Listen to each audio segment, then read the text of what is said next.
pleasure really to be here with such an esteemed panel, and also, of course, our wonderful development community of Defortuna. I know Roscoff, we're really very fortunate, very blessed in the city to have such a great partnership with our developers. So, and that dovetails a little bit into the experience of, why we have the skyline that we have and why we have such a robust development community. It's of course, first and foremost, our great location and our beachfront access, because as I've learned many years ago, there are many golf courses, but there's really only one beach. So we have this great beach, but it really goes beyond that. It really goes into our land development regulations. It goes into our form of government and governance that really is a climate that's receptive to development and in our city redevelopment. So those are really the key factors, in addition to the vision of our city's forefathers when they implemented our land development regulations to have a climate that would be receptive to redevelopment, that clearly after the last correction that this cycle really this 10-year cycle was really able to pick up and really set the course for the development that we have today. And could you explain for some of the people that might have moved here more recently how Sunny Isles was maybe 10 years ago and how it's changed over time? Well, I've been here for about 15 years, and I will say that when I first moved in to Oceana, west of Collins, I could see clear to the sky, clear to Bal Harbor, and there's obviously been a lot of development over the last 10 years. I mean, if you really go back another 10 years, we were incorporated in 1997, and what really started out was a sleepy retirement community on the west side, and Motel Row. We were very famous for our motel structures, and some of today's great developers really foresaw the potential that was there for these beachfront properties. But we really transcended, and it's been a remarkable and a very robust growth period over the last 10 years. And of course, we've been able to capitalize on all of the fees that we've generated through the development to really build the wonderful park systems that we have today, and that's really happened over the last 10 years. Great. So we're going to go to Edgardo. Can you comment on how you began developing in Sunny Isles Beach and how the city has changed since you got here? Absolutely. It's great to be here again. I mean, first I want to recognize my great friend and partner, Manuel Jorge, because we really think and believe in many ways the same principles that attracted us here to Sunny Isles. And the Vice Mayor Elena did a perfect explanation of why Sunny Isles. It's a great partnership between the developers and the city. I work in many cities through Miami, and I can certainly say that Sunny Isles is a great pleasure to work with, because they understand the needs of the developer and the needs of the community, and they came up with an incredible concept a few years ago, that is the transfer of development rights. That is, you buy a site on the west side of Collins, and you can transfer the development rights and the unit numbers that you have on the west side and put it on top of your building on the east side. And that's what's created those wonderful buildings with great architecture. And in addition to that, you just don't buy the site on the west, but you have to give it or donate it to the city to create public spaces, parks, schools, whatever the city needs. It's created by adding those square footage. Instead of having 40 stories, you have 50 stories on the east side.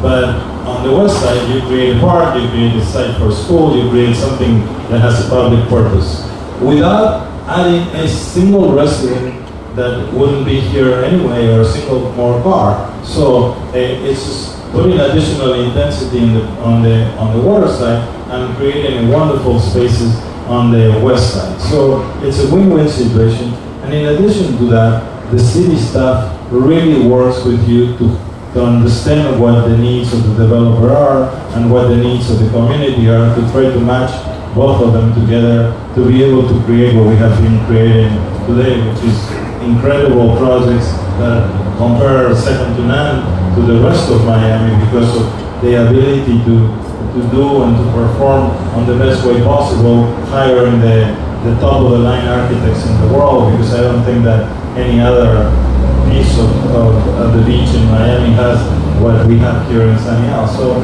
it's really an incredible partnership, as she was saying, that has made this a wonderful city to work and live in. Can I have one comment? So since the inception of our transfer of development rights, or TDR program, where the city actually, we have basically a bank where we transfer those development rights from site to site, we've been able to generate $91 million in revenues. So in addition to the 91 from TDRs, we've generated 60 million through our density bonus programs. So that has enabled us to really, again, put together an A+ school, our Sunny Isles, Norman Edel Cup Sunny Isles Beach School, our Gateway Park, our capital infrastructure, our undergrounding, and that helped to redevelop from what was aging infrastructure, stormwater drainage, and so forth, to now move our city to the next level. And it's really through this partnership that and the monies and the revenues that we've generated to be able to do that. Right, so we're going to get into more development later. I just wanted to get to Jorge, because all of the new projects here have had more of an effect. They've had an effect on the residents and the developers, but the Miami Association of Realtors is one of the biggest associations in the U.S., so how does all the growth here affect the real estate professionals? All right, first of all, how many realtors are here? Can I see us show of hands? All right, awesome. So from a real estate perspective, the construction boom, what it's done to us, first and foremost, is it's really giving us a narrative about Sunny Isles and now we can talk about it. Thank you. Now we can talk about the growing city, the new projects that are out there, and I think that's very powerful to have. Second thing that it added to us real estate professionals is that we were forced to add new construction to our sales arsenal. So now when we take our clients out, we show what's there and what's new. And I think what we've noticed is that there's a high demand for what's new. Third thing is commission. Obviously these developers, during times when they need to sell more, commissions go up. So I think from a narrative perspective, I think from an inventory perspective and from a commission perspective, I think the realtor community has benefited greatly. I think the developers have seen the power of the relationship between the realtor community and the developers, and they've also welcomed it. And again, events have come out of this. I think it's been excellent for us.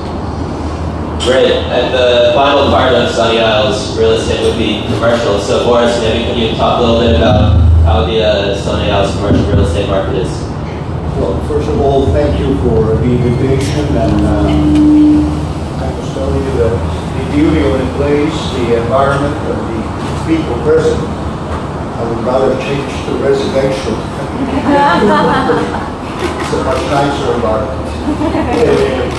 In essence, the retail market in Sunny Isles, it's a very limited market. It probably contains a total of about 800,000 square feet of retail. Just to give you an idea, Aventura Mall itself has over 3 million square feet of space available. Bal Harbor, with the expansion, will have approximately 800,000 square feet. So that gives you an idea of proportion of what the retail market is. In terms of that market, it's very healthy. It presently has an occupation probably in the 95% range. There is very high demand and very little space available. And as important is the composition of it. If you look at the retail market, in essence, there are 4 pharmacies, national tenants. There are 4 gas stations, national tenants. There are 3 fast food type operations, national tenants, Burger King, McDonald's, Einstein is the 3rd one, I believe. And the rest is essentially local. And that defines what the market has been reprogrammed. It tells you that a substantial portion of the market is serving the local market. And therefore we have to take that into consideration when we try to identify why is so powerful a market and what is the future. Cool. So Dana, could you speak to, you mentioned a bit before, but could you speak into how the city of Sunny Isles is helping developers to move to the next cycle of development? Well, clearly we've gone through a very large redevelopment phase. So for us, our concern, this concern of the commission is really what's going to happen on the west side. We've always felt that through the density and the intensity on the east side, that helps to build our tremendous tax base. We have an $11 billion tax base now. So we're very solid, very stable, very well positioned moving forward. But our concerns are really about what's going to happen on the west side. That's really where the residents live, that's where our school is, and we don't want to we want to hold that and not have the TDRs really for redevelopment on the west side, and really hold the line and continue to evolve to have green space and park space. So probably our greatest challenge in the city is really our physical limitation. So if we have 2 square miles, we don't have that much space to build anything, and so we're really trying to have more and more green space. We just approved for the Navarro site, so there's going to be a pocket of green space on the north side of the city. It's the wish of the commission that this ultimately, when this sales center finishes, the sales cycle finishes, we're going to have contiguous green space on towards all over Park, and we want to have a little bit more visual, better optics, and less intensity on the west side. So that's really our challenge, to hold the line and not have the west side look the way the east side looks.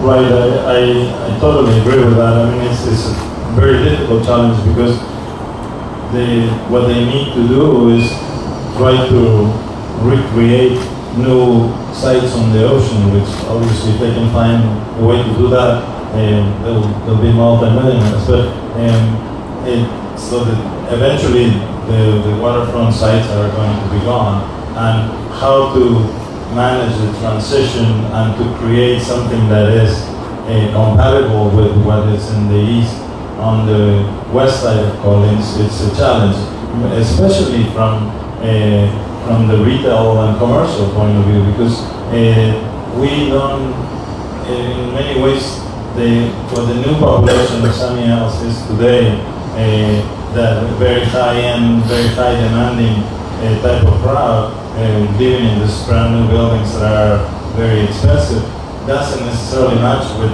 what's across the street with the retail component, both in the look and feel of it, and also in the type of quality of commercial endeavors that are there. So how do you do that? The need for potentially office space for people that are going to be living more and more here, it's a challenge that the city needs to come up with concepts and regulations that allow for that to little by little evolve, but and at the same time maintaining, as Dana was saying, the great atmosphere and the great residential feeling and park feeling and community feeling that Sunny Isles has. So that is a challenge, and we as developers need to try to team up with them and try to collaborate on things that are going to make this city go to the next level even higher than it is now. Great. So luxury real estate in Sunny Isles is still selling very strong, especially while other parts of Florida have seen a bit of a pullback. George, can you comment on some of the factors that are leading to this? Absolutely. When there's an oversupply in the general market, I think the value of finding value goes up. And I think when you look at products throughout South Florida, I think Sunny Isles definitely has the most value. I think when I look at markets like South Beach, I think people just want to leave the noise. I think they want to come over here. I think this is a quiet area. This is a beautiful area for families. And I think the opportunity to growth is unlike any other city around here. I see.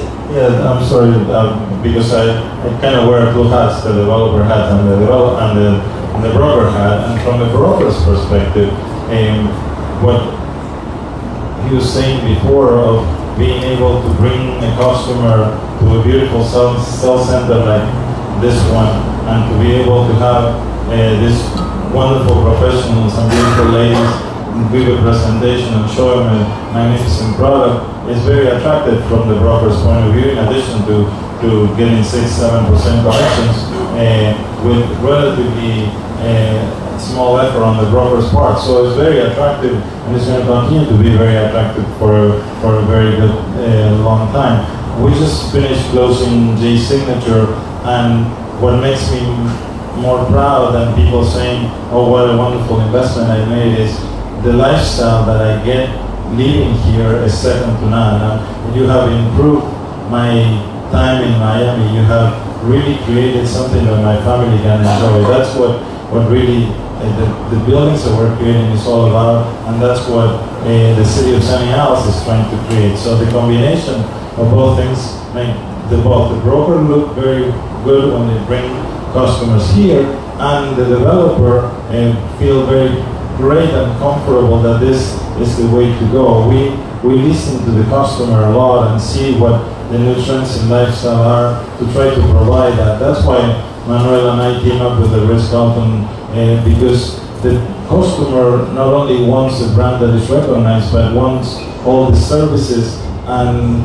amenities and quality control that the Ritz-Carlton team provides. I mean, the training that personnel has, that is a minimum of 120 hours in order to be able to put their Ritz-Carlton tag on their lapel. It means a lot to the buyers, the sophisticated buyer today, and should mean a lot to the broker, that because it's not only about making commissions, it's about repeat customers and having the customer feel great about what they purchase, and that's what is being provided here in Sunny Isles. So, Boris, with all of these new high-end residences, how has the commercial market interacted with the new residents?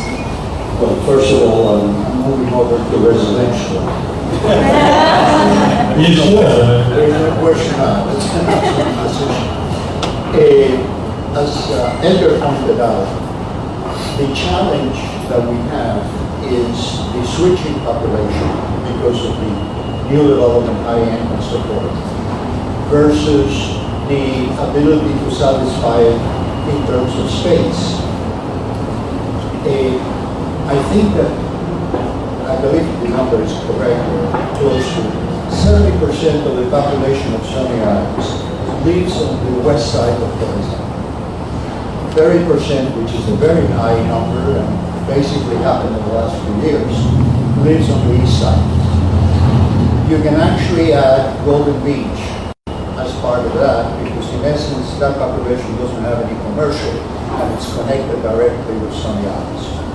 So in total, there is a substantial amount of high-end potential clients that are not being serviced, as it has been pointed out. The retail is strong because there is still a lot of population on the west side, and because there is a certain amount of historical tourism to which the present business is capable. Now, the question is, how do we convert what we have to be able to accommodate not what has been historically profitable and successful, but to what is now the reality that continues to grow. It's a tremendous and a great but very appealing challenge, because this is like a canvas that we can now start working on. And pointed out again, Edgar did it, Dana did it. It's going to take a very, very joint effort. There are two components present here. The components are developers, visionaries, capable people that know how to do things that are right, and that includes Chateau Group and the Fortune Group. They it's the city with vision, with plans, with TDR plans, and so on and so forth. And there is one component that is not present here, which is a company that controls approximately 75% of the available retail space in Sunny Isles. That's an advantage. An advantage if you can bring this particular developer to sit down and discuss in a community basis what is going to be the kind of development, the kind of tenancy that will satisfy the needs of all residents of Sunny Isles or the beach. That, I think, is our challenge. The tenants, it's a question of defining the product. The product defines the tenant, and the tenant defines the product. Most importantly, to get new tenants, we have to face the challenge that retailers are not great people when it comes to selecting sites. They'll go to where other successful retailers are. So we have to create history and story in the presentation. And I think we have all the elements. We have the willingness and the capability there. Development has demonstrated city-wise and development is practice.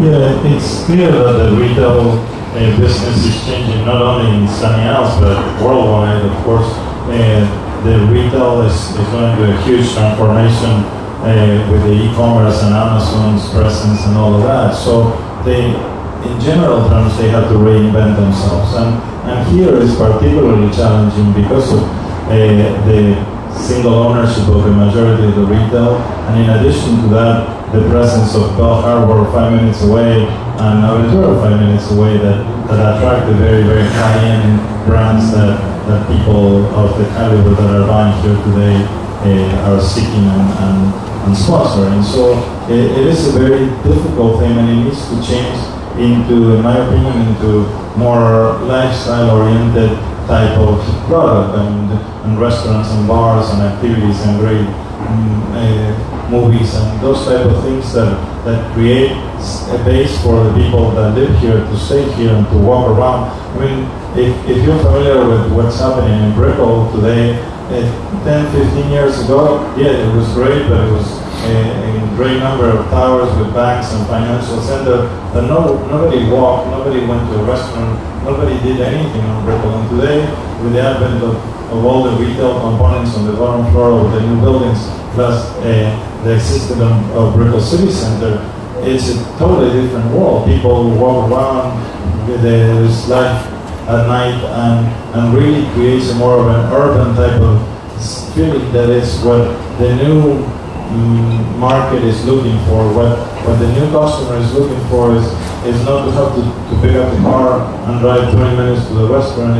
It's getting downstairs and having a family neighborhood restaurant and having a great cafe or having a great movie or a theater to go to. That's what needs to happen, and I think it will, with time it will. So is there any commercial new product currently under construction in Sunny Isles Beach, or is there just the Aventura Mall extension, the Ball Harbor Mall extension? Has anybody in Sunny Isles stepped up already?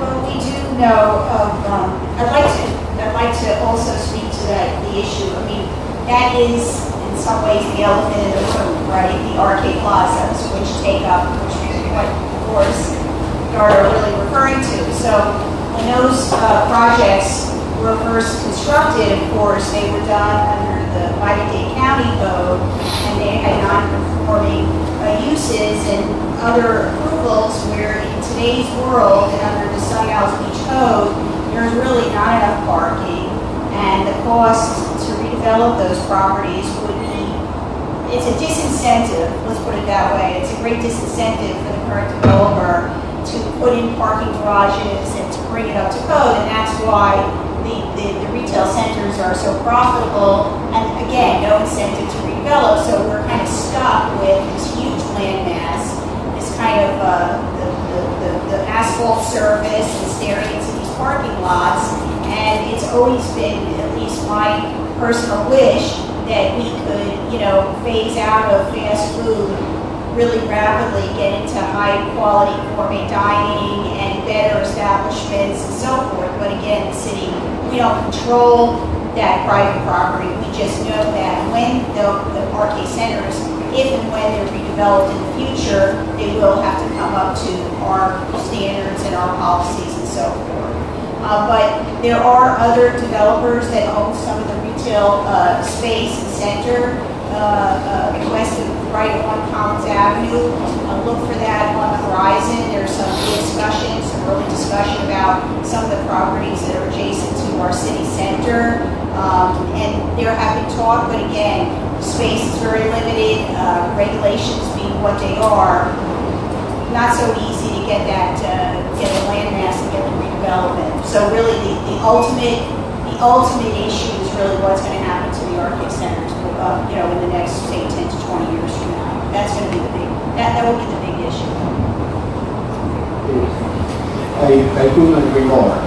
Basically, the only real challenge for us at this point is to determine that what kind of tenants. We cannot expect to bring a lot of Bal Harbor, Aventura, what they have. We cannot compete with that.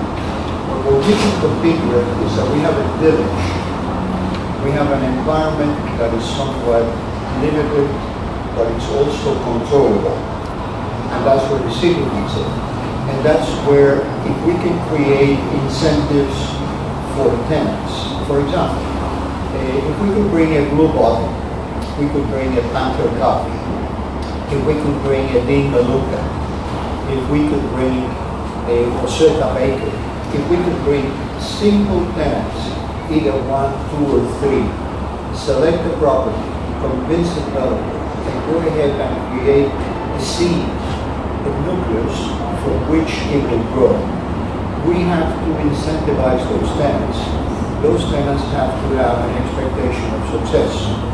That means either create pop-up opportunities, not permanent ones, but places that take little from investment and yet allows them to prove that the market is viable. And once 1 or 2 come, you will see that we follow. Edgar's point of view, reference to Brickell. Brickell has grown incredibly. I mean, obviously it has had a tremendous element of creation in the Brickell City Center to create a center of retail. But regardless of that, the retail, the restaurants, primarily the entertainment, the restaurant, the bars, and so forth, in Brickell, were thriving before Brickell City Center. So we can do that too. We can bring those kind of tenants, and we can bring unique tenants, because that way we can expect to attract more than the population of Sunny Isles. We can attract from, Colbin. We can attract from Bay Harbor if we have unique tenants and unique environments. And the space issue, not in many ways, to control it except for now. We can build 2, 3-story shopping centers that have the ability to accommodate more tenants and create a real product that is attractive to new tenants. Those are the opportunities for us. Restaurants, absolutely, bars, absolutely.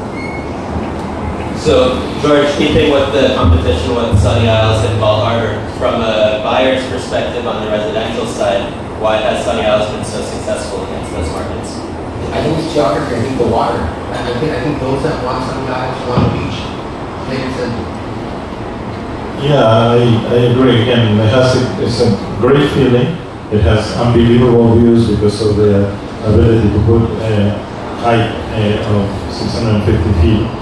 And it has the proximity to shopping, still the quiet type of sense that it doesn't have in Miami Beach. And the key component, of course, as anything, as George was saying, is value. I mean, you can buy almost double the square footage in Sunny Isles that if you go down to South Beach. So that, and in addition to that, with better quality, because I can put any South Beach against the West Halton product, and we will compare very favorable. So the combination of those factors makes this a very, very attractive market.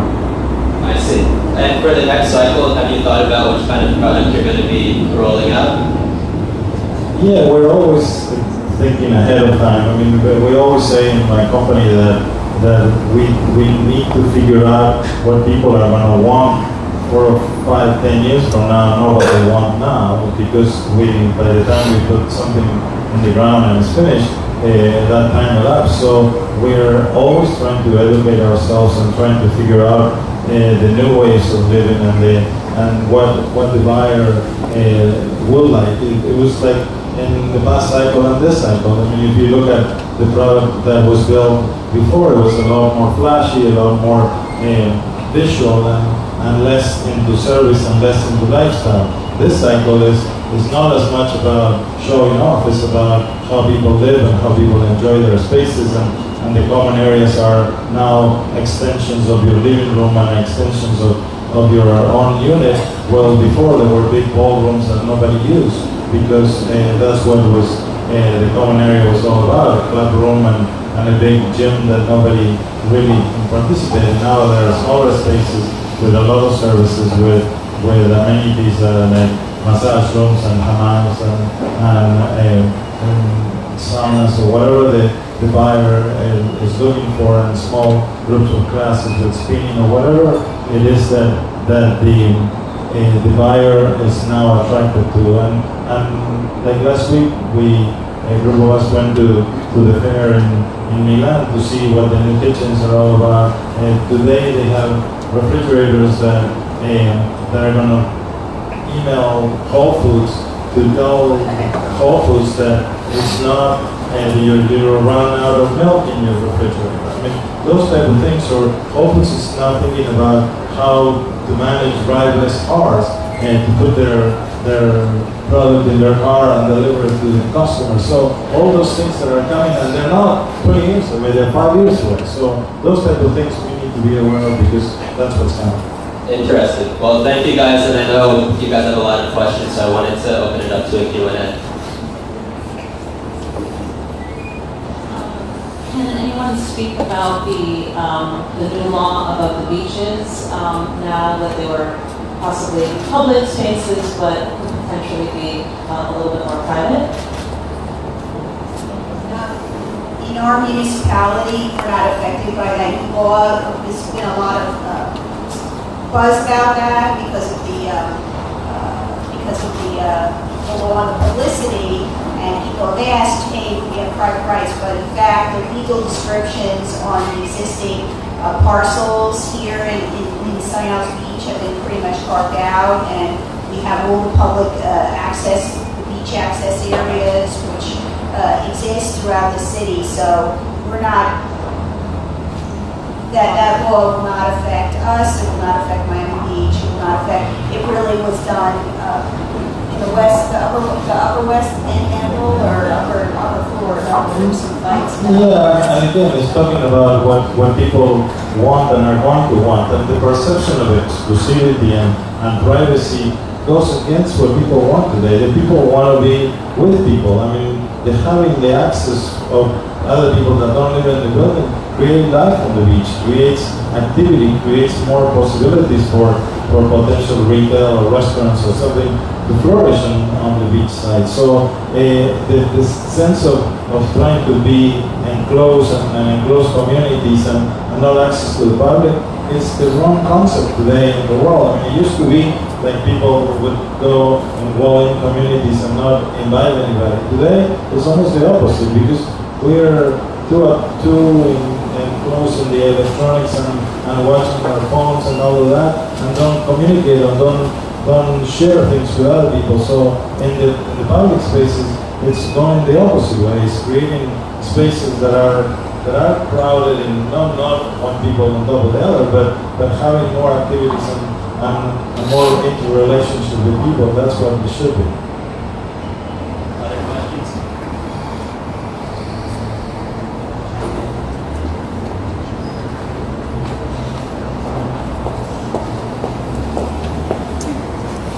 Can you guys talk about how flooding and storm surge affects Sunny Isles and what the city is doing to help mitigate the effects of it, and how that affects buyers' decisions to come to Sunny Isles or not? I think those are a word. We put them in the third floor or higher. Is that correct? Just kidding. Just kidding. Well, I think that there's a lot of conscience now about this, and obviously the re-nourishing of the beaches and the things that the city is doing in order to continue improving the beaches and redo the spaces once the water is getting closer to the buildings is a great step. But we were talking about it before. We can mean of creating a task force that would include some people from the city to really address that problem, because it's not a problem that's going to be here 5 years from now, but it might be 20 or 50 years from now. And we need to try to come up with a plan to resolve that issue before it's on top of us. There is a group of developers that are really conscious about trying to do that. Mayor Levine in Miami Beach did a lot of that, trying to solve that issue of the water rising and flooding the streets. And I think that that trend is going to continue regardless of who is in office. So we as private developers need to collaborate on that and be on the forefront of trying to move that forward. It's not an easy task, but we have to do it because it's maybe not for us, but it's for our children and grandchildren. I would absolutely agree. It's one of my core issues on the commission is really about resiliency, climate change, and so forth. And it's true that we just underwent a beach renourishment that cumulatively, with public and private, is 200,000 cubic meters of sand. That's part of it. We just met with the Mayor Jimenez, who, as you may know, there's a $200 million bond levy for the purpose of this and this big initiative at the county level as well. All the coastal mayors are advocating for an ongoing, recurring funding source for beach renourishment. This is something that we're going to get more input from the mayor's office very soon. We have joined seawall.org, the First Street Foundation, which is a very reputable climate resiliency of coalition of interested parties and municipalities and so forth. And to our credit, and to the credit of our city manager, we've been ahead of the curve. You don't hear about the octopus in the parking garage that was so well known in South Beach, because in fact we had a pumping station for decades in Golden Shores neighborhood, because before it was incorporated, we had huge flooding problems because of the level in Golden Shores. So not only are we going to be making upgrades, again, through things like the TDRs, the largesse of the development community, we've pumped in all sorts of standards in Golden Shores. We're going to be upgrading our pumping station on the north side. We are just budgeting for steel rods in the center island. And really, and we've had a drainage improvement project that was a multi-million-dollar project on drainage improvements on 174th Street, which is Winston Towers, 172nd Street. We're in the midst of that, the drainage improvements, and you just don't see the flooding. There is some minor flooding when we have, the high tides in a couple of the private lots, but those are ultimately, we stand on code enforcement stands on the heels to get those, drains cleaned out and so forth, and we're really we think a lot about that. And we also think that adding green space and the park system west of Collins is going to be a mitigating factor as well. So all those things considered, we think about that a lot, and we're really very progressive in that regard. I have a question about compliance. Is there a project in place for a new high school? We are still grappling with the overcrowding situation in our K-8 school. We don't have enough land, nor do we want to add, and I can't speak for all of my colleagues on the commission, but if you think about putting a high school here, number one, you would need physical space to do it, right? So acreage, which we don't currently have for that purpose. For a public school, a real traditional public school, you need 10 acres. So I know Aventura is putting in a charter school. They're using 2 acres that they're getting through, I think, waterways or right by the Gulf Stream. So number one, we don't have even the 2 acres. But if you think about what the impacts would be to the whole city to add on another school, it's definitely a high school would add a lot of traffic, a lot of impact, a lot of intensity, and I'm not sure that we're really ready for that big a project. So there are no current plans for a high school. Other questions?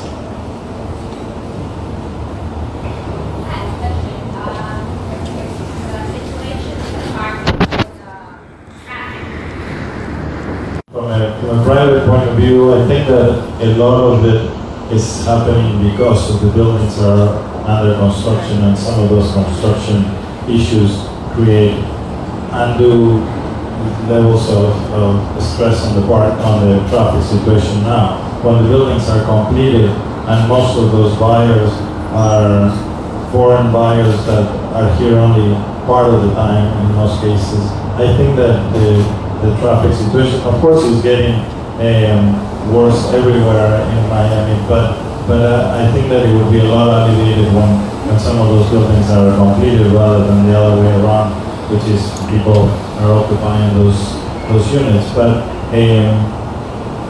again, what I was telling before about technology and driverless cars and the Uber situation and everything else, it's helping the traffic and not creating more burden in that issue. So I think that obviously there's always needs for attention, but when you get a permit for a new building, you have to do a traffic study. You have to do all the things required in the city that the city has in place. So I think that it's obviously not what it used to be, but it's once the construction of most of the major buildings is finished, you're going to see a certain benefit and improvement in the traffic situation. I'd like to add to that, not to replace that, because that is true that the construction, we have so many projects going on, public and private, and really a big factor obviously is our undergrounding project, and we're starting the repavement and resurfacing, and we're going to be improving the crosswalks, and that's a big project that's going to take place and create impacts over the next couple of years. But one of the things that the commission just approved, which in my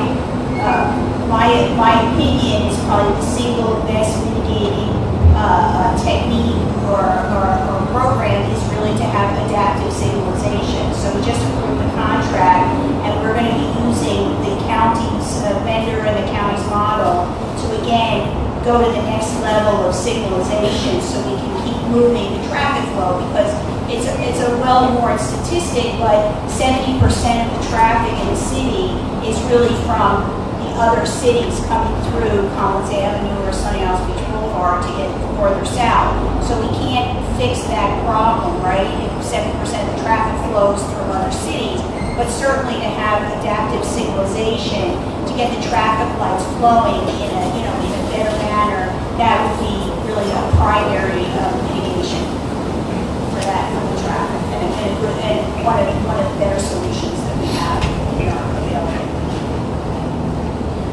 We were told that Sunny Isles had plans to improve the east side of Kolbin Beach. Is there anything that they're doing to make it prettier?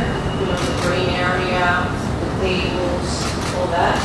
Well, that's county land, and they have their own program, but the skate park that was once at Winston Towers, right in that park area, the town center park, actually that skate park was moved to Kolbin. I think it's being constructed or it's near completion, but that's going to be an amenity or an improvement to Kolbin Park. We can do 2 more.